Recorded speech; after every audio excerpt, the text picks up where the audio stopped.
Hello dear students, welcome back to our channel. Railway group డికి సంబంధించి physics సిలబస్లో భాగంగా మోస్ట్ ఇంపార్టెంట్ చాప్టర్ వచ్చేసి ఎలక్ట్రిక్ కరెంట్ అన్నమాట. అయితే ఈ ఎలక్ట్రిక్ కరెంట్ సంబంధించి ఒక 2 ప్రాబ్లమ్స్ అనేవి మనం సాల్వ్ చేయడం ప్రయత్నిద్దాం. అలాగే ఈ ప్రాబ్లమ్ రిలేటెడ్ థియరీ కూడా ఎక్స్ప్లెనేషన్లో మనం నేర్చుకుందాం. ఓకేనా? ఈ ప్రాబ్లమ్ సాల్వ్ చేద్దాము. ఫస్ట్ క్వశ్చన్ ఒకసారి చూడండి. ముందు క్వశ్చన్ ఒకసారి చదవండి. A current of 5 ampere is taken by a filament for 10 minutes. Find the amount of electric charge flowing through the circuit. ఓకేనా? ఏం జరిగింది? ఒక కరెంట్ అంటే 5 ఆంపియర్స్ పాస్ అవుతుందంట ఫిలమెంట్ నుండి. ఎంతసేపు పాస్ అయింది? 10 మినిట్స్ పాస్ అయింది. అయితే ఏం కనుక్కోమన్నాడు? అమౌంట్ ఆఫ్ ఎలక్ట్రిక్ ఛార్జ్ అన్నారు. అయితే ముందు గివెన్ రాయండి అమ్మ. ఎంత ఇచ్చారు? కరెంట్ అనేది ఇచ్చారు. అవునా? కరెంట్ ఎంత ఇచ్చారు? 5 ఆంపియర్స్ ఇచ్చారు. అది రాయండి. Solution given. ఫిజిక్స్లో ఎప్పుడు కూడా ఏవైతే సబ్జెక్ట్ ఏదైతే ఇచ్చారో, మ్యాటర్ ఏదైతే ఇచ్చారో ఆ క్వాంటిటీస్ ముందు రాసుకున్నాము. కరెంట్ ఎంత ఇచ్చారు? Current is equal to 5 amperes ఇచ్చారు. ఓకేనా? Next by for 10 minutes, by filament for 10 minutes. అంటే మినిట్స్ అంటే ఏంటమ్మా? టైం కదా. టైం ఎంత ఇచ్చారు? 10 మినిట్స్ ఇచ్చారు. ఓకేనా? నెక్స్ట్ ఏం కనుక్కోమన్నారంటే find the amount of electric charge flowing through the circuit. Charge కనుక్కోమన్నారు. అవునా? ఛార్జ్ని కనుక్కోమన్నారు. ఛార్జ్ ఎంతో మనకి తెలియదు. అయితే ఇచ్చిన క్వాంటిటీస్ అన్ని కూడా నెక్స్ట్ ఏం చేయాలంటే ఎస్ఐ యూనిట్స్లో మార్చుకోవాలి. ఓకేనా? కరెంట్ అనేది యాంపియర్, ఎస్ఐ యూనిట్స్. ఓకే. తర్వాత ఈ 10 మినిట్స్ అనేది ఎస్ఐ యూనిట్ అంటే సెకండ్స్లోకి మార్చుకోవడానికి 10 మినిట్స్ అంటే ఎంత? 1 minute is equal to 16 seconds, 60 seconds. So 10 into 60 seconds is equal to ఎంత అవుద్ది? 600 సెకండ్స్ అనమాట. ఓకేనా? టైం ఎంత ఇచ్చారమ్మా? 600 సెకండ్స్ ఇచ్చారు. అయితే ఛార్జ్ కనుక్కోవాలి. అయితే కరెంట్కి అలాగే టైంకి మరియు ఛార్జ్కి ఉన్న రిలేషన్ ఏంటి అంటే కరెంట్ ఈజ్ ఈక్వల్ టు, కరెంట్ని ఎప్పుడు కూడా ఐతో డినోట్ చేస్తాం. ఓకేనా? I is equal to Q by T. ఓకేనా? I is equal to Q by T అనేది రిలేషన్. క్యూ అంటే ఏంటంటే ఛార్జ్, టీ అంటే టైం మనకి తెలిసిందే. అయితే ఇక్కడ మనకి కరెంట్ తెలిసి ఇచ్చారు, అలాగే టైం తెలుసు.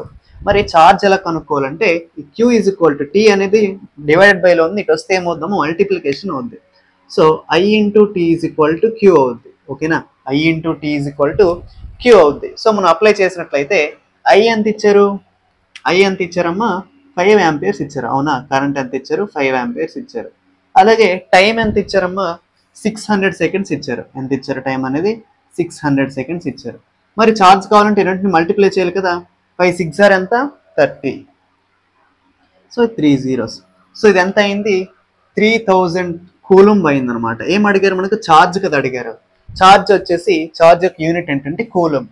సో ఇదంతా అయింది మొత్తం 3000 కూలుంబ్ అయింది. మరి దీని యొక్క ఆప్షన్ ఎందులో ఉందంటే ఆప్షన్ ఏ. అవును కదా?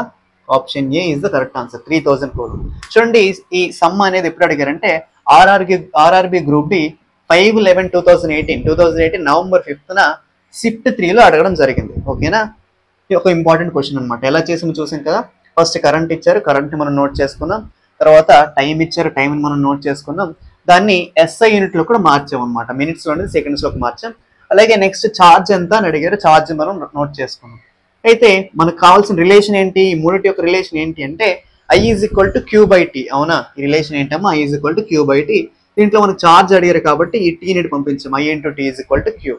సో అప్లై చేయగానే కరెంట్ ఎంత? 5 వచ్చింది. అలాగే టైం 600 సెకండ్స్ వచ్చింది కదా. 3000 కూలం.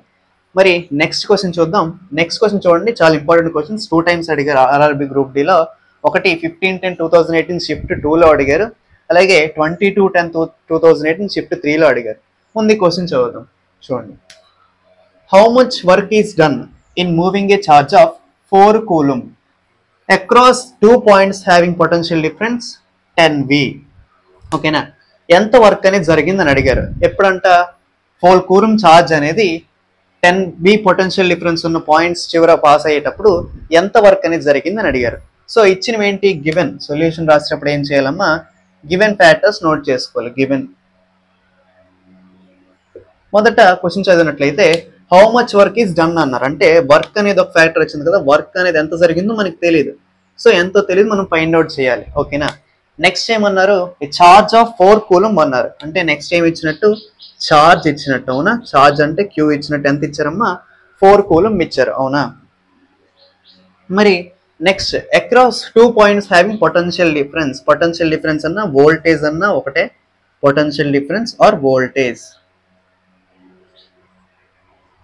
పొటెన్షియల్ డిఫరెన్షియల్ వోల్టేజ్ రెండు ఒకటి V తో డినోట్ చేస్తామమ్మా. ఇది ఎంత ఇచ్చారు 10 volts ఇచ్చారు. ఓకేనా, ఇది ఎంత ఇచ్చారు 10 volts. ఇక్కడ V అంటే వోల్ట్స్ అనమాట. అయితే మనం ఏం ఫైండ్ అవుట్ చేయాలి, వర్క్ ఫైండ్ అవుట్ చేయాలి, మనకి ఇచ్చిన ఛార్జ్ అలాగే పొటెన్షియల్ డిఫరెన్స్. మరి ఈ మూడిటికున్న రిలేషన్ ఏంటి అంటే చూడండి, V is equal to W/Q అనమాట. ఓకేనా, ఈ మూడుకున్న రిలేషన్ ఏంటి అమ్మా, V is equal to W/Q. ఓకేనా, ఇక్కడ V అంటే ఏంటి పొటెన్షియల్ డిఫరెన్స్, W అంటే ఏంటంటే వర్క్, Q అంటే ఏంటంటే ఛార్జ్. మరి మనకి ఎందులో తెలియనిది ఏంటి, W తెలియదు కనుక ఈ Qని ఏం చేస్తామంటే ఈ లెఫ్ట్ సైడ్ LHS వైపు పంపించేస్తాం అనమాట. సో Q అనేది డివైడెడ్ బై ఉంది, ఇటు వస్తే ఏముంది ఇంటూ అవుద్ది. So W is equal to V into Q. ఈ ఫార్ములా ఆధారంగా మనం ఈ సమ్మాన్ని చేద్దాం. అయితే ఇప్పుడు V ఎంత ఇచ్చారమ్మా 10 volts ఇచ్చారు. అవునా, V ఎంత ఇచ్చారు 10 volts ఇచ్చారు. ఛార్జ్ ఎంత ఇచ్చారు, charge is equal to 4 coulomb ఇచ్చారు. అవునా, charge is equal to 4 coulomb ఇచ్చారు. ఇవి రెండు చేస్తే మనకి వర్క్ వస్తుంది. So work is equal to 10 into 4 ఏమవుద్ది 40 అవుద్ది. అవునా, సో వర్క్ యొక్క SI యూనిట్ ఏంటంటే జౌల్ అనమాట. So work is equal to ఎంత వచ్చిందమ్మా 40 joules వచ్చింది. ఇందులో ఎక్కడ ఉంది 10 joule, 48 joule, 40 joule. ఓకేనా, option C is the correct answer. చూడండి, ఇది చాలా ఇంపార్టెంట్ క్వశ్చన్. ఆర్ఆర్బీ గ్రూప్ డిలో 2 times వచ్చింది. ఒకటి 15/10/2018 షిఫ్ట్ 2లో, అలాగే 22/10/2018 షిఫ్ట్ 3లో వచ్చింది. మరి ఈ ప్రాబ్లమ్స్ చూసారు కదా, దీని యొక్క రిలేటెడ్ థియరీ ఎక్స్ప్లెనేషన్ మొత్తం ఎలక్ట్రిక్ కరెంట్ చాప్టర్ రూపంలో ఇప్పుడు చూద్దాం. Welcome back to our channel. ఫిజిక్స్లో ఇవాళ మన క్లాస్ ఏంటంటే ఎలక్ట్రిక్ కరెంట్ అనమాట. ఓకేనా, ఇవాళ మన ఎగ్జామ్కి సంబంధించి ఫిజిక్స్లో మన చాప్టర్ ఏంటంటే ఎలక్ట్రిక్ కరెంట్. అయితే ఈ ఎలక్ట్రిక్ కరెంట్ గురించి పూర్తిగా మనం తెలుసుకుందాం.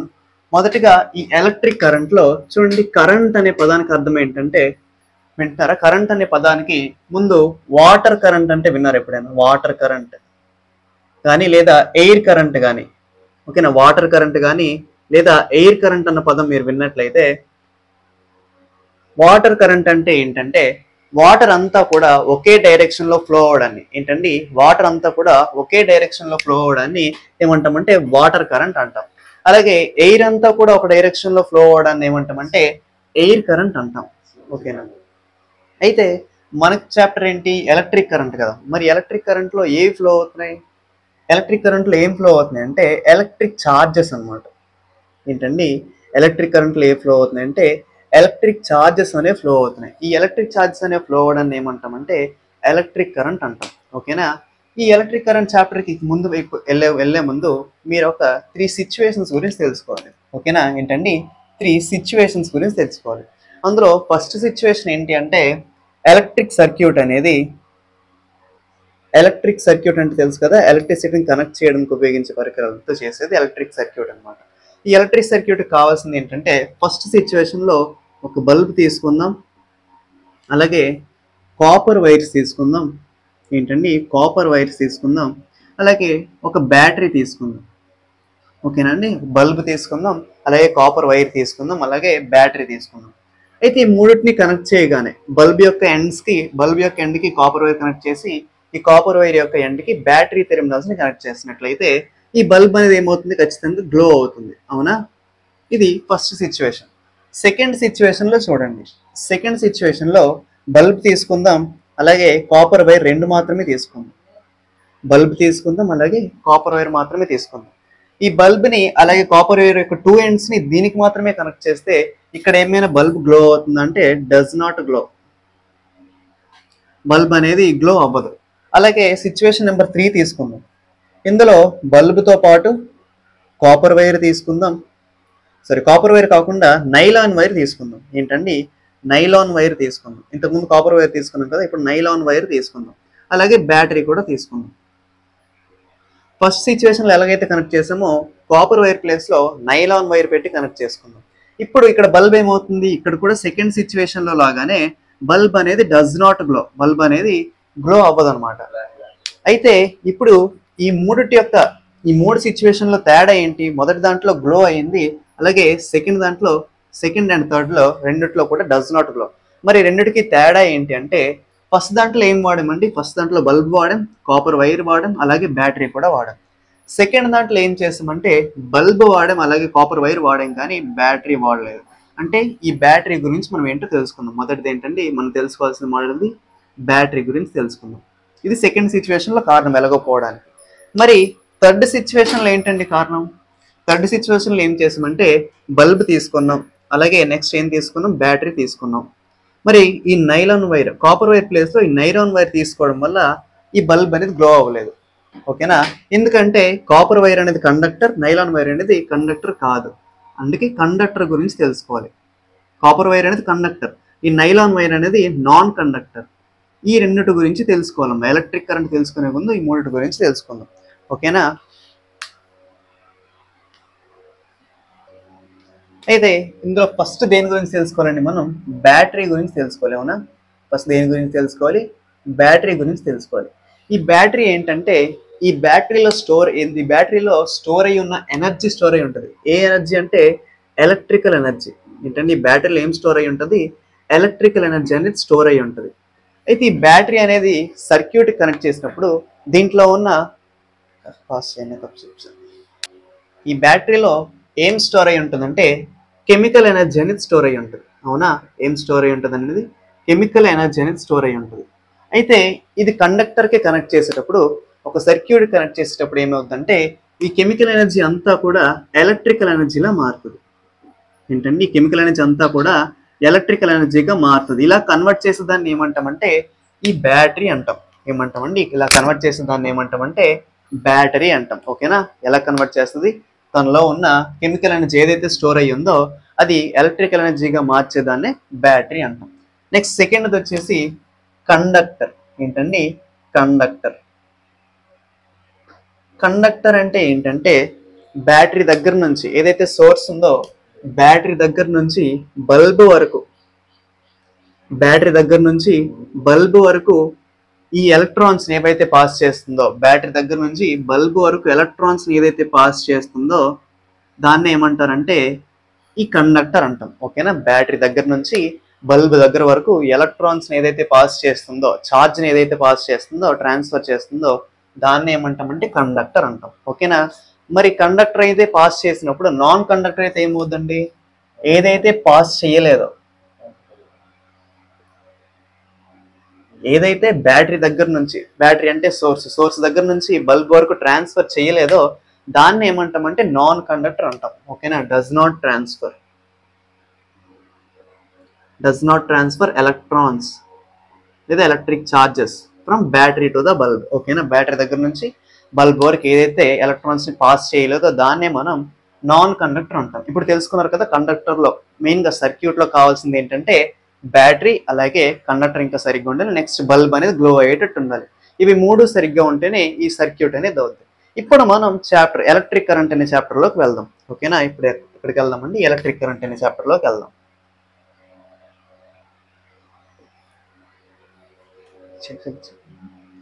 అయితే ఈ ఎలక్ట్రిక్ కరెంట్ అంటే ఏంటంటే ఇది ముందుగా ఎక్కడ స్టార్ట్ అయిందంటే కండక్టర్లో స్టార్ట్ అయింది. ఓకేనా, ఎక్కడ స్టార్ట్ అయిందండి, ఈ మూడిట్లో కండక్టర్లో ఎలా ఉంటుందో ముందు చెప్పారనమాట. అయితే మొదట డ్రూడ్ అండ్ లారెంజ్ అనే సైంటిస్ట్, ఎవరండి, డ్రూడ్ అండ్ లారెంజ్ అనే సైంటిస్ట్ ఇద్దరు కూడా ఈ మెటల్ కండక్టర్లో, ఏదైతే కండక్టర్ అనేది మెటల్ రూపంలో ఉంటుంది కదా, కండక్టర్ అంటే సమానంగా మెటల్స్, ఈ మెటల్ కండక్టర్లో ఎలా ఉంటుందని చెప్పారంటే ఈ మెటల్ కండక్టర్లో 2 types ఆఫ్ ఛార్జెస్ ఉంటాయి. అవునా, 2 types ఆఫ్ ఛార్జెస్. అవి ఏంటి అంటే ఒకటి పాజిటివ్ ఛార్జ్, రెండవది నెగిటివ్ ఛార్జ్. అవునా, ఒకటి పాజిటివ్ ఛార్జ్, అలాగే రెండవది నెగిటివ్ ఛార్జ్. మరి ఇద్దరు సైంటిస్టులు ఏమని ప్రపోజ్ చేశారు అంటే ఒక మెటల్ కండక్టర్లో, ఓకేనా, మెటల్ కండక్టర్లో ఈ పాజిటివ్ ఛార్జ్ అనేది, మెటల్ కండక్టర్లో పాజిటివ్ ఛార్జ్ అనేది ఎలా ఉంటుందంటే ఫిక్స్డ్ లొకేషన్స్లో, ఓకేనా, లొకేషన్స్లో ఫిక్స్ అయి ఉంటుంది. ఓకేనా, లొకేషన్స్లో ఫిక్స్ అయి ఉంటుంది అంటే కదలకుండా స్టేబుల్గా ఉంటుంది అనమాట. దీన్ని ఏమంటామంటే లాటిస్ అంటాం. ఏమంటామండి, ఈ పాజిటివ్ అయాన్స్ అన్ని ఒక చోట కదలకుండా ఉండడాన్ని ఏమంటామంటే లాటిస్ అంటాం. మరి నెగిటివ్ అయాన్స్ అనేవి ఫ్రీగా తిరుగుతూ ఉంటాయి, ఫ్రీగా మూవ్ అవుతూ ఉంటాయి అన్నమాట కండక్టర్ చుట్టూ. ఓకేనా, పాజిటివ్ అయాన్స్ అనేవి ఎలా ఉంటాయండి, పాజిటివ్ అయాన్స్ అనేవి ఫిక్స్డ్గా ఉండిపోతాయి దాని లొకేషన్స్లో, దాన్ని మనం ఏమంటాం లాటిస్ అంటాం. మరి నెగిటివ్ అయాన్స్ అనేవి ఏం చేస్తాయి, ఫ్రీగా మూవ్ అవుతూ ఉంటాయి కండక్టర్ చుట్టూ. ఓకేనా, దీన్ని మనం డయాగ్రమెటికల్గా చూసినట్లయితే ఇది ఒక కండక్టర్ అనుకుంటే, మెటల్ కండక్టర్ అనుకుంటే ఇది పాజిటివ్ అయాన్స్ ఎక్కడికక్కడ ఫిక్స్డ్గా ఉంటాయి అన్నమాట. ఏంటండి, ఇవి పాజిటివ్ అయాన్స్ ఎక్కడికక్కడ ఫిక్స్డ్గా లాటిస్గా ఉంటాయి. అయితే ఈ నెగిటివ్ అయాన్స్ ఏవైతే ఉన్నాయో అవి మూవ్ అవుతూ ఉంటాయి అన్నమాట. ఇవి మూవ్ అవుతూ ఉంటాయి, నచ్చిన డైరెక్షన్లో మూవ్ అవుతూ ఉంటాయి అన్నమాట. ఓకేనా? అయితే ఈ కండక్టర్ పైన ఎటువంటి కరెంట్ లేనప్పుడు, బ్యాటరీకి కనెక్ట్ చేయనప్పుడు ఏవైతే ఎలక్ట్రాన్స్ ఉన్నాయో అవి లెఫ్ట్ సైడ్ ఎన్నైతే మూవ్ అవుతాయో రైట్ సైడ్ కూడా అంతే అమౌంట్ ఆఫ్ ఛార్జెస్ అని మూవ్ అవుతాయండి, ఫ్రీగా మూవ్ అవుతాయి. ఎటువంటి కరెంట్ అనేది లేనప్పుడు, అంటే బ్యాటరీ కనెక్ట్ చేయకముందు లెఫ్ట్ సైడ్ ఎన్నైతే ఎలక్ట్రాన్స్ అనేవి మూవ్ అవుతాయో రైట్ సైడ్ కూడా అన్ని ఎలక్ట్రాన్స్ మూవ్ అవుతాయి. మరి వన్స్ బ్యాటరీ కనెక్ట్ చేయగానే ఈ కండక్టర్ యొక్క బిహేవియర్ ఎలా ఉంటుందంటే పాజిటివ్ అయాన్స్ అనేవి ఫిక్స్డ్గా అలా ఉండిపోతాయి. ఓకేనా? పాజిటివ్ అయాన్స్ అనేవి ఫిక్స్డ్గా అలా ఉండిపోతాయి. మరి నెగిటివ్ అయాన్స్ ఏం చేస్తాయి అంటే ఇందాక మనం అన్నాం కదా, ఒకే డైరెక్షన్లో పాస్ అవ్వడం మొదలు పెడతాయి. ఏమిటండి? ఒకే డైరెక్షన్లో అన్నీ కూడా ఎలక్ట్రాన్స్ అన్నీ కూడా ఒకే డైరెక్షన్లో పాస్ అవ్వడం మొదలు పెడతాయి. ఎప్పుడు? దీన్ని ఏదైనా బ్యాటరీ కనెక్ట్ చేసినప్పుడు ఏం జరుగుతుందండి? ఒకే డైరెక్షన్లో పాస్ అవ్వడం మొదలు పెడతాయి. బ్యాటరీ కనెక్ట్ చేయనప్పుడు లెఫ్ట్ సైడ్ ఎన్నైతే మూవ్ అయ్యో రైట్ సైడ్ కూడా అన్నే మూవ్ అవుతాయి. ఒకవేళ బ్యాటరీ కనెక్ట్ చేసినట్టయితే అన్నీ కూడా ఒకే డైరెక్షన్లో మూవ్ అవుతాయి. అయితే ఇందులో లేనిది ఇందులో ఉన్నది ఏంటంటే ఇక్కడే కరెంట్ అనేది మొదలైంది. అవునా? ఇది ఒక కంప్లీట్ సర్క్యూటే కదా, ఇందులో ఏం మొదలైంది? కరెంట్ అనేది మొదలైంది. ఓకేనా? కరెంట్ అంటే ఏంటంటే the ordered motion of an electrons. ఏంటండి కరెంట్ అంటే ఏంటి? కరెంట్ అంటే చూడండి, కరెంట్ అంటే the ordered motion of an electrons. ఓకేనా? కరెంట్ అంటే the ordered motion of an electrons. The ordered motion of an electrons are charges. ఈ ఎలక్ట్రాన్స్ మనం ఏమంటామంటే చార్జెస్ అని కూడా అంటాం. అంటే ఒకే డైరెక్షన్లో ఆర్డర్డ్గా, ఎటు ఆర్డర్ అనేది తప్పకుండా ఆర్డర్డ్గా అదే మూవ్ అవడాన్ని, మోషన్ జరగడాన్ని, దాన్ని ఏమంటామంటే ఎలక్ట్రిక్ కరెంట్ అంటాం. అయితే ఇక్కడ మీరు తెలుసుకోవాల్సింది ఏంటంటే ఈ మోషన్ అన్న పదానికి అర్థం ఏంటో తెలుసుకోవాలి. అవునా? ఓకేనా? మోషన్ అంటే ఏంటో తెలుసుకోవాలి. మోషన్ అంటే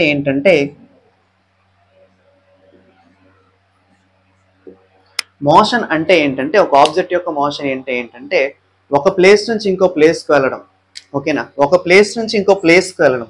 అయితే ఒక ప్లేస్ నుంచి ఇంకో ప్లేస్కి వెళ్ళేటప్పుడు టైంతో పాటు క్యాల్కులేట్ చేయడం. టైం చేంజ్ అయ్యే కొద్దీ, తన యొక్క పొజిషన్ చేంజ్ అయ్యే కొద్దీ టైం కూడా చేంజ్ అవ్వడాన్ని ఏమంటామంటే మోషన్ అంటాం. అంటే సింపుల్గా డిస్టెన్స్ బై టైం అని చెప్పొచ్చు. ఓకేనా? మోషన్ అంటే ఏంటమ్మా? తన పొజిషన్ని చేంజ్తో పాటు టైంను కూడా చేంజ్ అవ్వడం. ఓకేనా? టైం చేంజ్ అయ్యే కొద్దీ తన పొజిషన్ కూడా చేంజ్ అవ్వడాన్ని మోషన్ అంటాం. మరి ఇక్కడ మోషన్ జరుపుతున్నవి ఎలక్ట్రాన్స్ కూడా జరుపుతున్నాయి. ఓకే, ఇక్కడ మోషన్ జరుపుతున్నవి ఎలక్ట్రాన్స్ కూడా జరుపుతున్నాయి. మరి ఇవి కూడా టైంతో పాటు కొంత చేంజ్ అవ్వాలి. మూవ్ అవుతున్నాయి అంటే టైం కూడా మారుతుందని. ఓకేనా? దీన్నే ఏమంటున్నాం? ఎలక్ట్రిక్ కరెంట్ అంటున్నాం. ఈ ఎలక్ట్రిక్ కరెంట్ ని దేంతో డినోట్ చేస్తామంటే క్యాపిటల్ ఐ తో డినోట్ చేస్తాం. ఓకేనా? ఎలక్ట్రిక్ కరెంట్ దేంతో డినోట్ చేస్తామా? క్యాపిటల్ ఐ తో డినోట్ చేస్తాం. మరి ఏమన్నా దీని అర్థం ఏంటి? మోషన్ ఆఫ్ ఎన్ ఎలక్ట్రాన్స్ అన్నాం. అవునా? Motion of an electrons.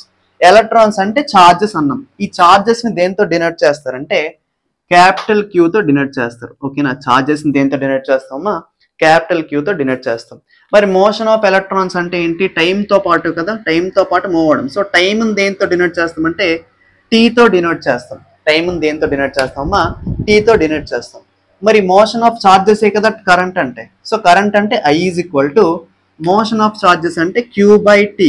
ఓకేనా? I is equal to Q by T. ఇది కరెంట్ యొక్క ఫార్ములా. ఓకేనా? I is equal to Q by T అనేది ఏంటమ్మా? కరెంట్ యొక్క ఫార్ములా. అయితే ఈ కరెంట్ యొక్క యూనిట్స్ ఏంటంటే యాంపియర్. కరెంట్ యొక్క ఎస్ఐ యూనిట్స్ ఏంటమ్మా? యాంపియర్. గుర్తుపెట్టుకోండి, కరెంట్ యొక్క ఎస్ఐ యూనిట్స్ యాంపియర్. మరి ఛార్జ్ యొక్క యూనిట్ ఏంటంటే కూలుంబ్. ఛార్జ్ యొక్క యూనిట్ ఏంటమ్మా? కూలుంబ్. టైం యొక్క యూనిట్ మనకి తెలుసు, సెకండ్స్. టైం యొక్క ఎస్ఐ యూనిట్ ఏంటి? Seconds. So 1 ampere is equal to 1 coulomb per second. ఓకేనా? 1 ampere is equal to 1 coulomb per second. అయితే ఈ ఫార్ములా అనేది చాలా ఇంపార్టెంట్ అమ్మా. I is equal to Q by T. అయితే చూసారు కదా కండక్టర్లో ఏం జరుగుతుందో. అయితే ఇది కండక్టర్ అని చూసారు. ఇవి పాజిటివ్ అయాన్స్ కదమ్మా. పాజిటివ్ అయాన్స్ అనేవి ఫిక్స్డ్గా ఉంటాయి. అయితే ఒక ఎలక్ట్రాన్ అనేది ఈ చివరి నుంచి కండక్టర్ యొక్క లెఫ్ట్ సైడ్ నుంచి రైట్ సైడ్ వరకు వెళ్ళడానికి ఎంత టైం పడుతుంది అంటే చాలా ఎక్కువ టైం పడుతుంది. అంటే దాని అర్థం ఏంటంటే కండక్టర్ అనేది మూవ్ అయ్యేటప్పుడు, అంటే ఒక కండక్టర్ కాదు ఎలక్ట్రాన్ అనేది మూవ్ అయ్యేటప్పుడు ఏం చేస్తుందంటే ఈ ఫిక్స్డ్ పాజిటివ్ అయాన్స్ ఏవైతే ఉన్నాయో వాటికి కొలిజన్ చేస్తాయి, అంటే గుద్దుకుంటాయి. ఓకేనా, ఇవి మూవ్ అయ్యేటప్పుడు ఎలక్ట్రాన్ అనేది మూవ్ అయ్యేటప్పుడు ఏం చేస్తుందంటే ఈ ఫిక్స్డ్ పాజిటివ్ అయాన్స్ ని గుద్దుకుంటూ వెళ్తాయి అనమాట. అంటే ఇక్కడ మొదలైందంటే మొదట దీన్ని గుద్దుకొని వచ్చి హల్ట్ అయిపోతాయి. ఓకేనా, అంటే ఆగిపోయిన తర్వాత మళ్ళీ ఏం చేస్తాయంటే మళ్ళీ లెగిసి ఈ యొక్క పాజిటివ్ అయాన్ని గుద్దుకుంటాయి, మళ్ళీ లెగిస్తే మళ్ళీ మధ్యలో ఎక్కడో పాజిటివ్ అయాన్ని గుద్దుకుంటాయి. ఇలా ఇది ఎలక్ట్రాన్ యొక్క మోషన్ ఈ చివరి నుంచి ఆ చివరి వరకు వెళ్ళడానికి ఇంత కష్టపడుతుంది ఎలక్ట్రాన్ అనేది. ఓకేనా, అయితే ఇక్కడ ఇలా జారుతూ వెళ్ళడాన్ని ఏమంటామంటే డ్రిఫ్ట్ వెలాసిటీ అంటాం. గుర్తుపెట్టుకున్నామా, ఎలక్ట్రాన్ అనేది ఏ వెలాసిటీతో మూవ్ అవుతుందంటే డ్రిఫ్ట్ వెలాసిటీతో మూవ్ అవుతుంది. ఓకేనా, ఎలక్ట్రాన్ అనేది ఏ వెలాసిటీతో మూవ్ అవుతుంది, డ్రిఫ్ట్ వెలాసిటీతో మూవ్ అవుతుంది. సో దీన్నే వి సఫిక్స్ ఆఫ్ డి అంటాం. ఓకేనా, వి దీన్ని సఫిక్స్ అంటాం, సఫిక్స్ లో డి రాస్తాం, దీన్ని డ్రిఫ్ట్ వెలాసిటీ అంటాం. ఓకేనా, దీన్ని ఏమంటామమ్మా డ్రిఫ్ట్ వెలాసిటీ అంటాం. అయితే ఇది పడిన ప్రతిసారల్లా వెంటనే లెగిసిపోతుంది. అవునా, పడిన ప్రతిసారల్లా వెంటనే లెగిసి మళ్ళీ మూవ్ అవుతుంది. ఓకేనా, ఇలా మళ్ళీ మూవ్ అవుతుందంటే దాని అర్థం దీని వెనకాల ఏదో ఫోర్స్ అనేది దీనికి హెల్ప్ చేస్తుందని, ఎలక్ట్రాన్స్ ని మూవ్ చేయడానికి ఏదో ఫోర్స్ అనేది హెల్ప్ చేస్తుందని. మరి ఆ ఫోర్స్ ఏంటి, ఎలక్ట్రానిక్ హెల్ప్ చేస్తున్నటువంటి ఫోర్స్ ఏంటి అంటే కనుక ఒక్కసారి కండక్టర్ అనేది కనెక్ట్ అయిన తర్వాత బ్యాటరీ కనెక్ట్ చేస్తే అక్కడ అంతా కూడా ఈ కండక్టర్ చుట్టూ కూడా ఎలక్ట్రిక్ ఫీల్డ్ అనేది క్రియేట్ అవుద్ది. ఏంటండి, ఏం క్రియేట్ అవుద్ది, ఎలక్ట్రిక్ ఫీల్డ్ అనేది క్రియేట్ అవుద్ది. ఓకేనా, ఒకసారి కండక్టర్ అనేది బ్యాటరీ కనెక్ట్ చేస్తే ఇది అక్కడ అంతా కూడా కండక్టర్ చుట్టూ కూడా ఎలక్ట్రిక్ ఫీల్డ్ అనేది క్రియేట్ అవుద్ది. సో ఎలక్ట్రాన్ అనేది హల్ట్ అయిపోయిన ప్రతిసారి కూడా ఏం హెల్ప్ చేస్తుంది అంటే ఈ ఎలక్ట్రిక్ ఫీల్డ్ యొక్క ఫోర్స్ అనేది హెల్ప్ చేస్తుంది. ఓకేనా, ఈ ఎలక్ట్రిక్ ఫీల్డ్ ఇచ్చే ఫోర్స్ అనేది ఎలక్ట్రాన్ హల్ట్ అయిపోయిన ప్రతిసారి ఎలక్ట్రిక్ ఫీల్డ్ యొక్క ఫోర్స్ అనేది హెల్ప్ చేస్తుంది. ఈ ఫోర్స్ వల్ల ఎలక్ట్రాన్ అనేది కండక్టర్ యొక్క ఈ చివరి నుంచి ఆ చివరి వరకు వెళ్తుండగా లాటిస్ అయాన్కి ఏదైతే గుద్దుకుంటుందో కొలిజన్ జరుపుతుందో మళ్ళీ హల్ట్ అయిపోతుందో ఈ ఫోర్స్ వల్ల వెంటనే లేచి మళ్ళీ మూవ్ అవుతుంది అన్నమాట. ఓకేనా, సో దీనికి హెల్ప్ చేసేది ఏంటి అంటే ఎలక్ట్రిక్ ఫీల్డ్ ఫోర్స్. ఓకేనా, ఈ ఎలక్ట్రాన్ ని ఈ చివరి నుంచి ఆ చివరి వరకు మూవ్ అయ్యడానికి హెల్ప్ చేసే ఫోర్స్ ఏంటండి ఎలక్ట్రిక్ ఫీల్డ్ ఫోర్స్. ఓకేనా, మరి నెక్స్ట్ దీని ఎలక్ట్రిక్ కరెంట్ లో భాగంగా నెక్స్ట్ పాయింట్ ఏంటో దేని గురించి అంటే పొటెన్షియల్ డిఫరెన్స్. ఏంటండి, పొటెన్షియల్ డిఫరెన్స్. ఓకేనా, నెక్స్ట్ వచ్చేసి ఏంటంటే పొటెన్షియల్ డిఫరెన్స్. ఈ పొటెన్షియల్ డిఫరెన్స్ కి ఇంకో పేరు ఏంటంటే మనం సాధారణంగా వినే పేరు వోల్టేజ్ అన్నమాట. ఓకేనా, ఏంటండి వోల్టేజ్. ఏంటండి వోల్టేజ్. ఓకేనా, అర్థమైందా? అయితే ఈ వోల్టేజ్ లేదా పొటెన్షియల్ డిఫరెన్స్ గురించి తెలుసుకునే ముందు ఇందాక మనం చూసాం కదా ఈ చివరి నుంచి ఆ చివరి వరకు పంపించడానికి ఉపయోగపడేది ఎలక్ట్రిక్ ఫీల్డ్ ఫోర్స్, అంటే వన్ టైప్ ఆఫ్ ఫోర్స్. అవునా, వన్ టైప్ ఆఫ్ ఫోర్స్. అయితే ఈ కండక్టర్ యొక్క లెంత్ ఎంతో కొంత ఉంది. సపోజ్ ఎల్ మీటర్స్ ఉంది అనుకున్నాం, ఈ చివరి నుంచి ఆ చివరి వరకు ఎల్ మీటర్స్ లెంత్ ఉంది అనుకున్నాం, డిస్టెన్స్ ఉంది అనుకుందాం. ఓకేనా, అయితే ఈ ఫోర్స్ ఉంది, అలాగే ఈ ఫోర్స్ వల్ల ఈ ఎల్ లెంత్ అనేది ఎలక్ట్రాన్ అనేది మూవ్ అవుతుంది. అవునా, ఫోర్స్ ఉంది, ఈ ఫోర్స్ వల్ల ఎల్ డిస్టెన్స్ అనేది ఎలక్ట్రాన్ అనేది మూవ్ అవుతుంది. అయితే ఈ ఫోర్స్ అలాగే డిస్టెన్స్ యొక్క ప్రొడక్ట్ ని మనం ఏమంటాం చూడండి, ఫోర్స్ ని అలాగే డిస్టెన్స్ యొక్క ప్రొడక్ట్ ని ఏమంటామంటే వర్క్ అంటామమ్మా. గుర్తుపెట్టుకోండి, వర్క్ ఫార్ములా ఏంటంటే force into distance or displacement. Force into displacement or distance అని కూడా చెప్పొచ్చు. ఓకేనా, ఫోర్స్ ఇంటూ డిస్టెన్స్ లేదా డిస్ప్లేస్మెంట్ అంటే వర్క్ అనమాట. అయితే ఇక్కడ ఫోర్స్ అనేది ఉంది, అలాగే డిస్టెన్స్ లేదా డిస్ప్లేస్మెంట్ అనేది ఉంది. ఎంత ఎల్ లెంత్ ఉంది. అయితే ఇవి రెండుటి యొక్క ప్రోడక్ట్ ని మనం ఏమంటామంటే వర్క్ అంటున్నాం. అంటే ఇక్కడ ఖచ్చితంగా ఏం జరిగింది, వర్క్ అనేది జరిగింది. అవునా, ఏం జరిగిందండి, వర్క్ అనేది జరిగింది. ఏ ఫోర్స్ వల్ల జరిగింది అంటే force of electric field force, F suffix of ఈ. ఓకేనా, ఏ ఫోర్స్ వల్ల జరిగిందండి electric field force. So electric field అనేది సఫిక్స్ లో. మరి లెంత్ ఎంత, డిస్ప్లేస్మెంట్ లేదా డిస్టెన్స్ ఎంత అంటే ఎల్ మీటర్స్. ఓకేనా, ఎల్ మీటర్స్ అనుకుందాం. సో దీన్ని ఏమంటామంటే వర్క్ అంటాం. ఓకేనా, ఇక్కడ ఏం జరిగింది, వర్క్ జరిగింది. అర్థమైందా, ఇక్కడ ఏం జరిగిందండి వర్క్ అనేది జరిగింది. అయితే ఇప్పుడు పొటెన్షియల్ డిఫరెన్స్కి రండి. పొటెన్షియల్ డిఫరెన్స్ అంటే ఏంటంటే ఒక ఛార్జ్ పైన ఈ చివరి నుంచి ఈ ఎండ్ నుంచి ఆ ఎండ్ వరకు తీసుకెళ్ళడానికి ఒక ఛార్జ్ పైన ఎంత అయితే వర్క్ జరిగిందో దాని మొత్తాన్ని మనం ఏమంటామంటే పొటెన్షియల్ డిఫరెన్స్ అంటాం. ఓకేనా, ఈ పొటెన్షియల్ డిఫరెన్స్ ని క్యాపిటల్ వి తో డినోట్ చేస్తాం. వోల్టేజ్ కదా, పొటెన్షియల్ డిఫరెన్స్ ని క్యాపిటల్ వి తో డినోట్ చేస్తాం. అయితే వి అంటే ఏంటి అంటే చెప్పాం కదా, ఎంత అయితే వర్క్ అనేది ఒక వర్క్ అనేది ఛార్జ్ పైన ఈ చివరి నుంచి ఆ చివరి వరకు మూవ్ చేయడానికి ఎంతైతే వర్క్ జరిగిందో దాన్ని ఏమంటామంటే పొటెన్షియల్ డిఫరెన్స్ అంటాం. ఓకేనా? సో దీన్ని ఏమంటామంటే వర్క్ జరిగింది కదా, దేనిపైన జరిగింది? ఛార్జ్ పైన జరిగింది. ఓకేనా? వర్క్ జరిగింది ఛార్జ్ పైన జరిగింది, దీన్ని ఏమంటాం? పొటెన్షియల్ డిఫరెన్స్ అంటాం. ఇక్కడ V అంటే పొటెన్షియల్ డిఫరెన్స్. ఓకేనా? V అంటే ఏంటమ్మా? Potential difference. W అంటే వర్క్ అనమాట. ఓకేనా? W అంటే ఏంటమ్మా? వర్క్. Q అంటే ఆల్రెడీ మనకి తెలుసు, Q అంటే charge. So V is equal to W by Q. ఓకేనా? దీన్ని W కావాలనుకుంటే W is equal to V into Q గా కూడా మార్చుకోవచ్చు. అవునా? Q అనేది డివైడెడ్ బై లో ఉంది, ఇటు వస్తే multiplication. So W is equal to V into Q గా కూడా మార్చుకోవచ్చు. అలాగే Q ఫార్ములా రావాలంటే Q is equal to W by V. అవునా? Q is equal to W by V. అయితే ఇప్పుడు చూడండి, మనం W ఏం రాయొచ్చు? FE into L. ఓకేనా? W ప్లేస్ ఏం రాయొచ్చు? FE into L. ఇప్పుడు ఈ ఫార్ములా కూడా మార్చుకోవచ్చా? V is equal to W place లో FE into L రాయొచ్చా? FE into L by Q. ఓకేనా? V is equal to FE into L by Q. FE అంటే ఏంటమ్మా? Electric field force. అంటే ఇవి రిలేషన్స్ అనమాట. పొటెన్షియల్ డిఫరెన్స్ కి, వర్క్ కి, charge కి మధ్య రిలేషన్ ఇది. అలాగే పొటెన్షియల్ డిఫరెన్స్ కి, ఫోర్స్ కి మరియు ఛార్జ్ కి మధ్య రిలేషన్ ఇది. ఓకేనా? ఎక్కడ ఏ ఫార్ములా ఉపయోగించాలనేది సమ్స్ లో మనకు అర్థమవుతుంది. ఓకేనా? ఇది ఏంటంటామంటే పొటెన్షియల్ డిఫరెన్స్ అంటాం.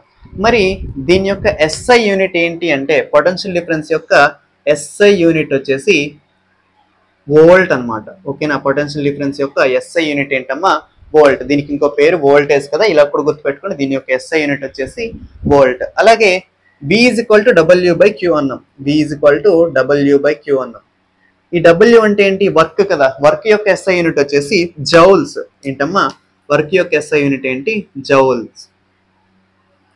అలాగే Q, ఛార్జ్ యొక్క యూనిట్ ఏంటి? కూలుంబ్. అవునా? ఛార్జ్ యొక్క యూనిట్ ఏంటి? Coulomb. So 1 volt is equal to 1 joule by coulomb. అవునా? 1 volt is equal to 1 joule by coulomb. ఓకేనా? పొటెన్షియల్ డిఫరెన్స్ యొక్క యూనిట్ ఏంటి అంటే వోల్ట్. అలాగే W, వర్క్ యొక్క యూనిట్ ఏంటంటే SI యూనిట్ వచ్చేసి జౌల్. ఛార్జ్ యొక్క యూనిట్ ఏంటంటే కూలుంబ్. ఈ మూడింటిని కలిస్తే 1 volt is equal to 1 joule by coulomb అన్నమాట. ఓకే, నెక్స్ట్ ఇప్పుడు ఏం చెప్పుకుంటామంటే ఎలక్ట్రోమోటివ్ ఫోర్స్. ఏంటమ్మా? ఎలక్ట్రోమోటివ్ ఫోర్స్, EMF అంటాం. Electromotive force. ఎలక్ట్రోమోటివ్ ఫోర్స్ కూడా సేమ్ వోల్టేజ్ లాంటిదే. ఏంటమ్మా? ఎలక్ట్రోమోటివ్ ఫోర్స్ కూడా సేమ్ వోల్టేజ్ లేదా పొటెన్షియల్ డిఫరెన్స్ లాంటిది. అయితే పొటెన్షియల్ డిఫరెన్స్ అనేది ఎక్కడ జరుగుతుంది అంటే మెటల్ కండక్టర్స్ లో జరుగుతుంది. ఇదంతా కూడా ఎక్కడ జరుగుతుందమ్మా? మెటల్ కండక్టర్స్ లో జరుగుతుంది. మరి ఈ EMF అనేది ఎక్కడ జరుగుతుంది? ఈ EMF అనేది ఎక్కడ జరుగుతుంది అంటే బ్యాటరీలో. ఏదైతే వాటర్ లో మనం ఎలక్ట్రాలిసిస్ ఎక్కడైతే జరుగుతుందో, ఓకేనా, వాటర్ లో ఎలక్ట్రిసిటీ ఎక్కడైతే ఉంటుందో దాన్ని ఎలక్ట్రాలిసిస్ అంటాం అనమాట. ఇలా బ్యాటరీలో ఉండే ప్రాసెస్ కూడా అదే. సో ఈ బ్యాటరీలో జరిగే ప్రాసెస్ ఏమంటామంటే, బ్యాటరీలో జరిగే వర్క్ ఏమంటామంటే ఈ ఎలక్ట్రోమోటివ్ ఫోర్స్ అంటాం. దీన్ని EMF తో డినోట్ చేస్తారు, స్మాల్ EMF తో డినోట్ చేస్తారు అనమాట. ఓకేనా? అయితే ఇది ముందు బ్యాటరీలో ఎలా ఉంటుందంటే చూడండి, బ్యాటరీ అనేది ఏం చెప్పాం? కెమికల్ ఎనర్జీ అన్నాం. ఓకేనా? బ్యాటరీ అంటే ఏంటమ్మా? కెమికల్ ఎనర్జీ అన్నాం. అయితే కెమికల్ అనేది లిక్విడ్ రూపంలో ఉంటుంది అనమాట. ఓకేనా? అయితే అక్కడ జరిగే ప్రాసెస్ ఏంటంటే ఈ ఎలక్ట్రాలిసిస్ ప్రాసెస్ అనేది జరుగుతుంది. ఓకేనా? లిక్విడ్ లో ఏమైనా సరే ఎలక్ట్రాన్స్ ఉంటే దాన్ని ఏమంటాం? ఎలక్ట్రిసిటీ జరుగుతుంది, దాన్ని ఎలక్ట్రాలిసిస్ అంటాం. అయితే కెమికల్ ఎనర్జీ అనేది చూడండి, ముందు బ్యాటరీలో ఎలా ఉంటుందో చూద్దాం. ముందు బ్యాటరీలో ఏమేమి ఉంటాయి? ఇది ఒక బ్యాటరీ అనుకుంటే, బ్యాటరీ షేప్ అనుకుంటే ఇది టెర్మినల్ అనమాట. ఓకేనా? వీటిని ఏమంటాం? టెర్మినల్స్ అంటాం. అయితే మధ్యలో ఏముంటాయి అంటే బ్యాటరీకి వచ్చేసరికి పాజిటివ్ ఛార్జెస్ ఉంటాయి, అలాగే నెగిటివ్ ఛార్జెస్ ఉంటాయి. ఇప్పుడు వీటి యొక్క బిహేవియర్ చూడండి. మొదట మనం మెటల్ కండక్టర్స్ లో చూసినట్లయితే పాజిటివ్ ఛార్జెస్ అనేది మూవ్ అవ్వలేదు, ఎక్కడైతే లాటిస్ లో ఫిక్స్డ్ లొకేషన్స్ లో ఉండిపోయాయి. మరి ఈ కెమికల్ ఏదైతే ఉందో లైక్ బ్యాటరీలో ఏం జరుగుతుందంటే పాజిటివ్ అయాన్స్ అనేవి ఎలాగైతే మూవ్ అవుతాయో నెగిటివ్ అయాన్స్ కూడా అలాగే మూవ్ అవుతాయి. అంటే ఇందులో రెండు కూడా మూవ్ అవుతాయి అనమాట, రెండు ఛార్జెస్ కూడా. పాజిటివ్ ఛార్జ్ అనేది ఎలాగైతే మూవ్ అవుతుందో నెగిటివ్ ఛార్జ్ అనేది మూవ్ అవుతుంది. అలా ఫిక్స్డ్ లొకేషన్స్ లో మెటల్ కండక్టర్స్ లో ఉండదు, ఖచ్చితంగా మూవ్ అవుద్ది అనమాట. అయితే ఇందులో మొదట ఇది ఒక ఇనీషియల్ బ్యాటరీ అనుకుంటే నెగిటివ్ ఛార్జెస్, పాజిటివ్ ఎన్ని అయితే ఉన్నాయో నెగిటివ్ కూడా అన్నే ఉన్నాయి. ఓకేనా? అయితే దీని యొక్క కెమికల్ ఎనర్జీ ద్వారా, ఏదైతే కెమికల్ ఎనర్జీ ఉందో కెమికల్ ఫోర్స్ ద్వారా, ఓకేనా, కెమికల్ ఎనర్జీ నుంచి వచ్చే ఫోర్స్ ని FC అంటాం. ఓకేనా? కెమికల్ ఫోర్స్ ద్వారా మొదట ఏం చేస్తుందంటే పాజిటివ్ ఛార్జెస్ అంతటిని ఒకవైపు, నెగిటివ్ ఛార్జెస్ అంతటిని ఒకవైపు మూవ్ చేస్తుంది అనమాట. ఏంటి మూవ్ చేస్తుంది, ఈ కెమికల్ ఫోర్స్ అనేది మూవ్ చేస్తుంది. అర్థమైందా? పాజిటివ్ ఛార్జ్ అంతటిని ఒకవైపు, అలాగే నెగిటివ్ ఛార్జ్ అంతటిని కూడా ఒకవైపు మూవ్ చేస్తుంది. డయాగ్రమాటికల్ గా చూద్దాం.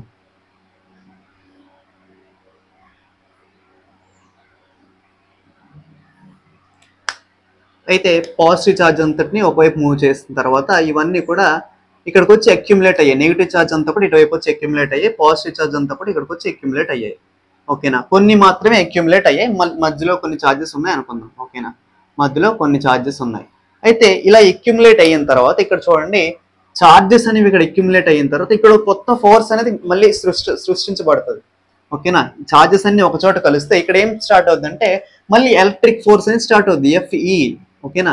కెమికల్ ఫోర్స్ ద్వారా అటు ఇటు మూవ్ అవుతున్నాయి. కానీ ఒకసారి ఇక్కడ అక్యుములేట్ అయిన తర్వాత, ఛార్జెస్ అన్ని అక్యుములేట్ అయిన తర్వాత ఏమవుతుందంటే ఈ ఎలక్ట్రిక్ ఫోర్స్ అనేది స్టార్ట్ అవుతుంది. ఇంతవరకు ఏం జరిగింది, దీని యొక్క ఫోర్స్ అనేది ఏదైతే నెగిటివ్ ఛార్జ్, కెమికల్ ఫోర్స్ అనేది ఏదైతే ఉందో నెగిటివ్ ఛార్జ్ పై పూర్తిగా ఫోర్స్ అనేది ఇటు తోసింది, అలాగే పాజిటివ్ ఛార్జ్ పై ఫోర్స్ అనేది ఇటు తోసింది.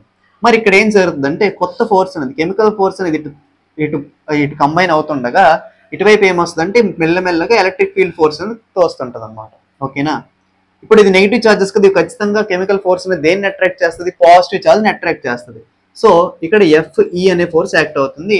ఎఫ్సి అనేది యాక్చువల్గా ముందులాగానే పాజిటివ్ ఛార్జ్ అంతటిని అటు లాగుతుంది అనమాట. ఓకేనా? ఎఫ్సి లాగుతుండగా ఎఫ్ఈ అనేది మెల్లమెల్లగా అట్రాక్ట్ చేస్తుంది. కొంత సమయానికి ఇక్కడ ఛార్జెస్ అనేవి ఇంకా ఎక్కువ అక్యుములేట్ అవుతాయి కదా, అవునా? ఇక్కడ ఛార్జెస్ అనేవి ఇంకా ఎక్కువ అక్యుములేట్ అయిన తర్వాత ఈ ఎలక్ట్రిక్ ఫోర్స్ అనేది పెరిగిపోద్ది. అప్పుడు ఏమవుతాయి అంటే ఇవి రెండు బ్యాలెన్స్ అయిపోతాయి అనమాట. ఓకేనా? ఇటువైపు ఎంత అయితే కెమికల్ ఫోర్స్ అనేది వస్తుందో అంతే ఫోర్స్ ఎలక్ట్రిక్ ఫోర్స్ అనేది ఇటువైపు లాగుతుంది. ఓకేనా? అర్థమైందా? అంతే ఫోర్స్ ఏం లాగుతుందమ్మా, కెమికల్ ఫోర్స్ అనేది ఎంతైతే ఫోర్స్తో వస్తుందో ఎలక్ట్రిక్ ఫోర్స్ అనేది కూడా అంతే ఫోర్స్తో లాగుతుంది. అయితే ఇక్కడ ఏం జరుగుతుందంటే కొంత సమయానికి ఈ ఛార్జెస్ అనేవి పూర్తిగా అక్యుములేట్ అయిన తర్వాత రెండిటి యొక్క ఫోర్స్ అనేది బ్యాలెన్స్ అయిపోద్ది. అవునా? మధ్యలో ఉన్నటువంటి ఎలక్ట్రాన్స్ పైన రెండిటి యొక్క ఫోర్స్ అనేది బ్యాలెన్స్ అయిపోద్ది. అప్పుడు దీని యొక్క ఫోర్స్ ఎంత అయితే ఉందో లెఫ్ట్ సైడ్ ఫోర్స్ కూడా అంతే ఉంటుంది.